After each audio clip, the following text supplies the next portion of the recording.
where do ideas come from? You know, it's like that. Yeah. Anyway. Which brings us to this flute. Well, you know, I bought some Brazilian rosewood, Pablo. You know, I got a couple of beams a few years ago, and it's such a fabulous flute wood. So awesome. Fabulous. It's a fabulous wood. Yeah. Oh, it is. Musical wood. Yeah, it's a fabulous musical wood. Yeah. And it's precious and hard to get a hold of. And you asked me, do you think I could maybe make a bass flute out of that Brazilian rosewood? Which means it's got to be big. It's going to take a lot. Yeah, but you've bought some beams, like columns or beams. Beams, yeah, they were like beams. It was a moment for me, Pablo, because internally, what happened for me, I was like, Pablo, whatever you want. Thank you so much for all the help you've given me and our clients to help them benefit from what we hold as our purpose, which is to help people get to a state of gratitude for existence. Well, you and I have done that for each other. Yes, we have. Yeah. Very much so. Personally as well. Exactly, Pablo. And I said, Pablo, whatever you want. And I went with it. That's right, matey. But the owl. Always with permission, though. Of course, of course. Lots of communication. Yeah. Communication Respect, is a key. Prudence. Yep. Exactly. Awareness. Exactly. Absolutely. Yeah. I can't wait for this. When you do the presentation video for this specific flute, I'm very excited for it. Oh, man. Well, there's design elements that you did in this that have kind of turned my head and got me thinking a different way. And specifically, when you were doing the inlay, because maybe I was it was on the mouthpiece. Initially, it was the mouthpiece or the end cap. All of this ivory. Yeah, scraps, little scraps. Yeah, little scraps, ivory, because I never throw those precious materials away. Exactly. Right. And as you can see, it's mosaicked. It looks awesome. I love it. Yeah. And you added this little piece of azurite in the middle of the ivory. Yeah. You're like, what do you think? You think it'd be okay to have this blue in there? And I'm like, it's your flute, man. Why not? What if I add this little sparkle, different? And I actually took, as an example, I think the light blue one. Yeah. And Madi was like, well, I hate that color. I was like, well, okay. You know, Madi being Madi. Madi's so awesome. Yeah. And I was like, okay, I understand. Let me just go. And I was excited. Yeah. I was just excited. But I went with it. I think the dark blue was the right choice, by the way. Oh, yeah. Yeah, totally. Well, I think of this wood. But then the repeat of that element here. Boom. And nothing on this side, it's just white. Yeah, this side is all pure white. Now, the thing is, the one on the shoulder, I didn't do until after. Yeah, you had to go back and pull it out. Yep. Yeah. But I love how you reverse it on the mouthpiece. Yeah. It's freaking fabulous, Pablo. Well, there's a lot of things. Like if you look at this end cap, the end cap is like divided in two. This is Honduran rosewood root burl, which smells delicious. Oh, it's so fabulous. Yeah. But you have small scraps, and I'm like, I want to show as much of this as I can. So I put two together. That's what I did. There's two of them together, and then I put those bands in between. That already started looking. What's this style? Yeah, well, the punk. Steampunk. Yeah, but the steampunk is the mouthpiece. Steampunk is the mouthpiece, and then this copper that you wanted to do here because it broke on the polishing. I was polishing, and this broke. You were already in the house, and I was like, "Oh man, well, how can I add more strength?" Well, I don't know if this would help. I think it might because you're digging that 3mm copper in all the way, so it's like grabbing it. And if it's not, it's gonna go with the style of the flute. That copper band. Stylistically, this is something I wouldn't have ever done. And I freaking love it. Yeah. Love this band of copper. I really was not a fan of the whole idea at all and gave you a lot of static on it.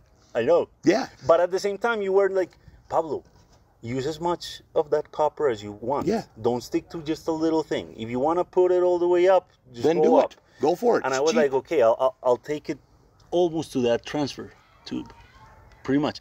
And little details, man, like the round. The round on the end of it? Yeah. Instead of just a square cut? Exactly. because I carved it on the mill, and Yep. the bit is round. It's round. Yeah. So you take the metal file and you take the copper. It's round. There you go. Yeah, exactly. But you know, here's some of the detail that I like too. Yeah.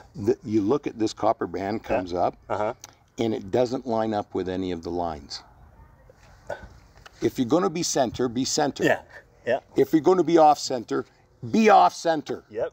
It's perfect, Pablo, Yeah. from a design point of view. It's fabulous. I didn't see it. It just happened. Uh-huh. Sure it did. It's like subconsciously Yeah. you do stuff. It's what we talk about, Yeah, mate. yeah. It's a creation. But- It's a creation energy. And then the steampunk. Yeah, steampunk. So I was turning the mouthpiece, Mm-hmm. and you have a contrabass E out of redwood burl that is beautiful, and the mouthpiece has extra rings. Okay, yeah.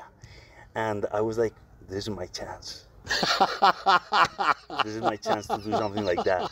I'm making it. I'm doing it. I'm going to do it how I want to do it. And I was like, okay, but when do you stop? Right?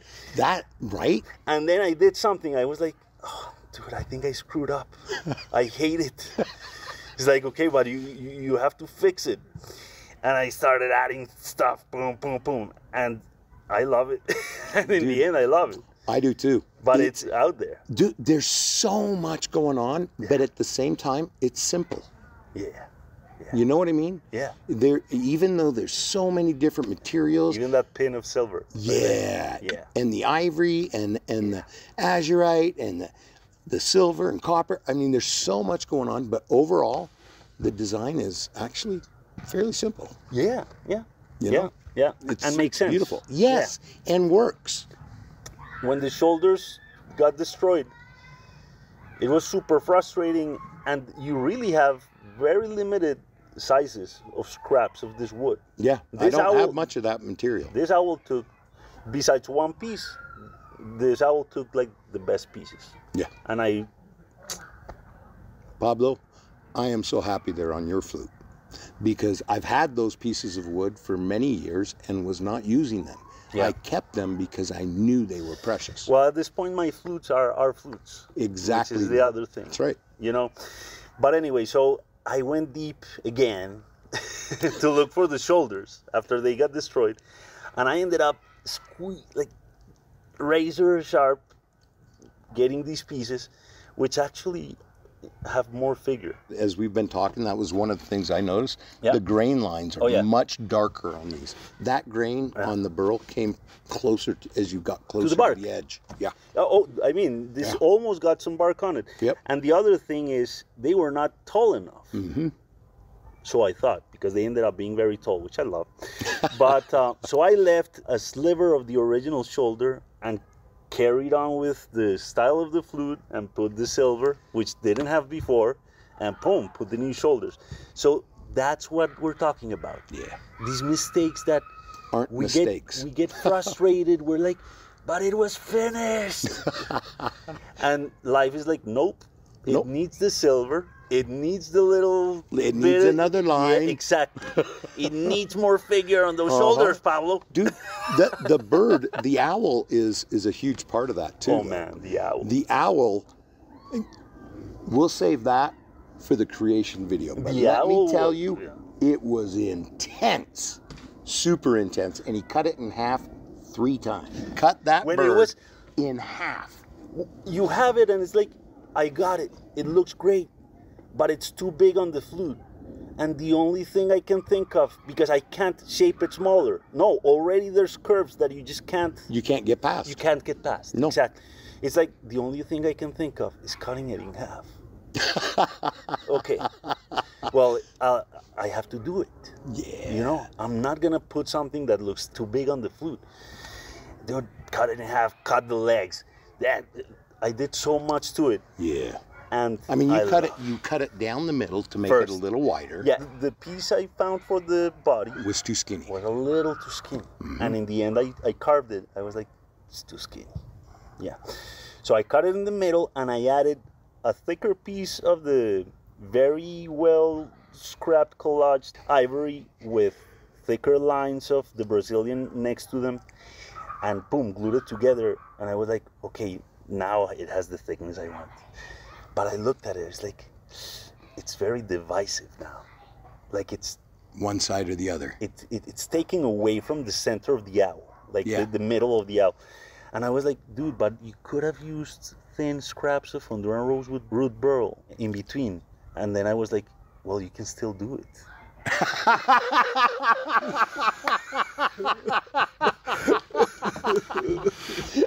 So I cut it in half 4 times. So I did. It meant that I cut it in half next to one side of the ivory, did all of that, pinned, glued it back, and then cut it again in half to the other side of the ivory to do the other side. To save the ivory. Well, yeah, well, I Dude, wanted... that's respectful, Of course.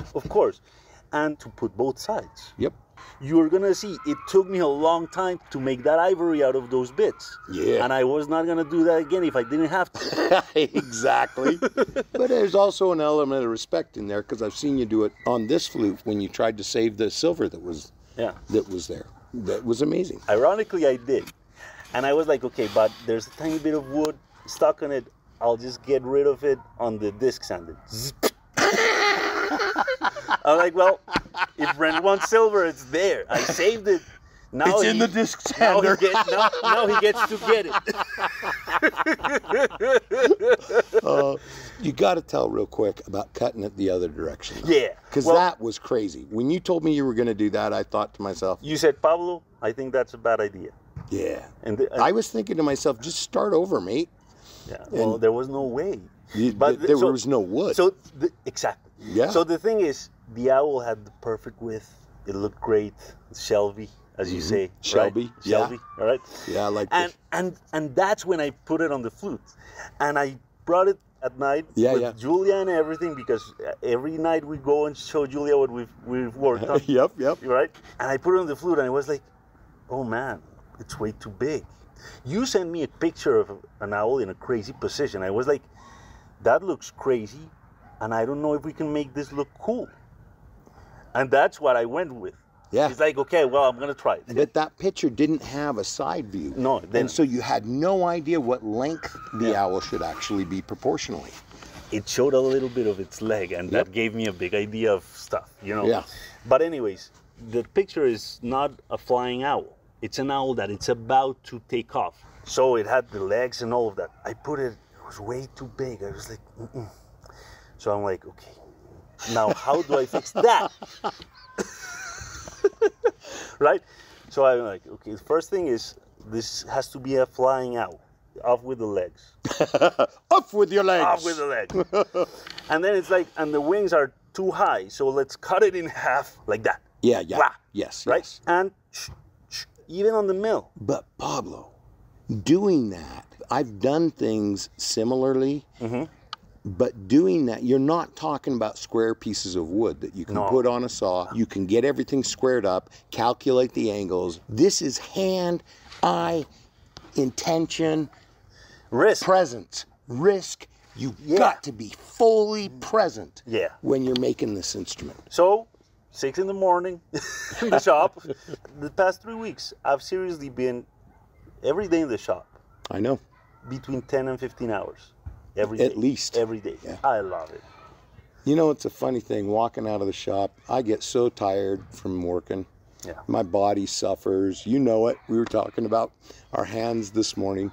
Ooh. But every night when I walk out of the shop and I'm walking across this yard and I get up on our back deck and I get this deep, rewarding, satisfying. Man, how wonderful it is to be able to use my life energy to create these instruments. What a gift for me. Yeah.